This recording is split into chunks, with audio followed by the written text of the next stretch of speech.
Pananakot, pang-aalipusta, pang-aalipin. Hanggang kailan ka uupot mananahimik na lang kung ang sarili mong kalayaan ang nakasaalang-alang? Rizal!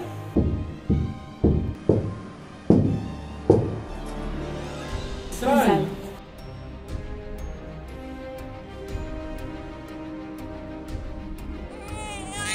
Ako si Jose Protasio Rizal Mercado E. Alonso Rialonda.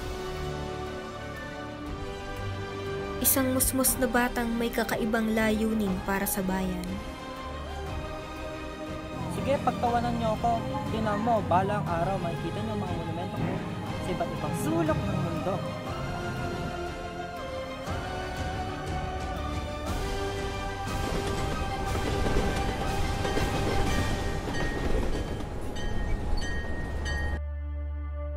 Sa Espanya nahubog ang lahat. Ang bigat ng aking tinubuang bayan ay mabigat sa aking balikat. Dito sa Espanya, sa gitna ng kadakilaan ng Europa, hinahangad ko ang pagiging simple at pakikibaka ng Pilipinas. Ang mga kawalang katarungang kinaharap ng aking mga tao ay hinihiling kong mailantad. Espanya, maaari mong kunin ang aking buhay, ngunit hindi mo mapawi ang pagnanasa sa kalayaan ng mga dugong Pilipino. Ang aking kwento ay magiging salamin na itinataas sa lipunan. Pipilitin silang harapin ang malupit na katotohanan na pilit nilang binabaliwala. Sa pamamagitan ng aking pagsusulat, ako ay magiging tulay. Mag-uugnay sa Pilipinas at sa mundo sa mga pakikibaka ng aking sariling bayan. Maaaring puno ng panganib ang landas, ngunit hindi ako magpapanaig. Para sa mas magandang kinabukasan, kailangan kong sabihin ang katotohanan. Kahit pa na nangangahulugan ito ng pagsasakripisyo ko ng sarili kong buhay. Ngunit, ang aking mga salita ba ay makakarating sa puso at isipan ng mga nasa kapangyarihan? Nalipat na ang larangan ng labanan mula Madrid tungo Pilipinas. Napatunayan na wala doon ang laban, kundi nandito.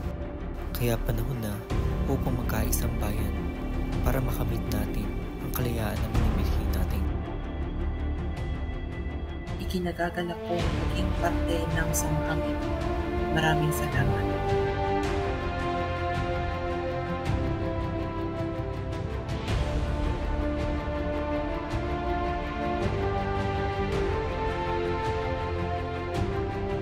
Jose Rizal, hinahatulan kita ng kamatayan sa kasong panlaban sa pamahalaan ng Espanya.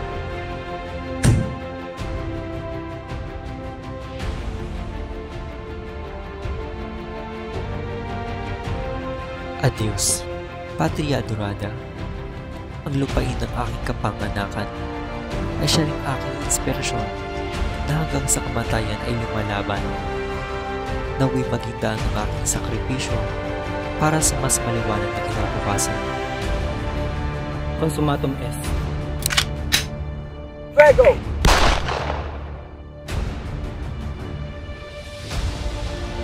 Kalayaan, kalayaan, kalayaan. Ito ang sigaw ng karamihan. Araw, buwan at taon ang nagdaan. Ating mga bayani namulat ng may pinaglalaban. Ikaw na kabataan, handa ka bang lumaban?